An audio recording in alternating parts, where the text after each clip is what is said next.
Remove the bottom 4 pads M6 with the bottom facing down. Then use a screwdriver to remove the screws.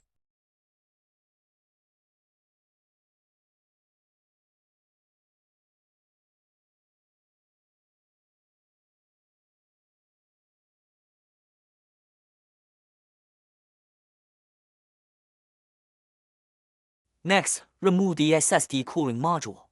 Remove the fan connector.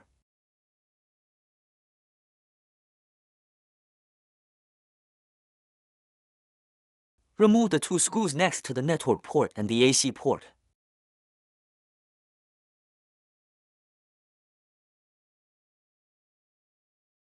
Use your fingers to grip the gap in the casing above the network port and pull outward with force to open the device casing. After accessing the motherboard, first disconnect the Wi-Fi module antenna, the SSD thermal module, and the fan cable.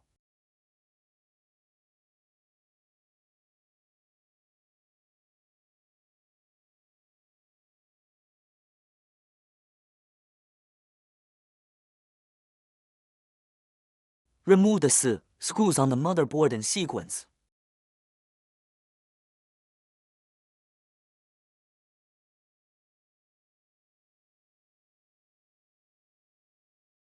Insert your fingers into the network port end, grip the network port, and pull upward with force to separate the motherboard from the casing.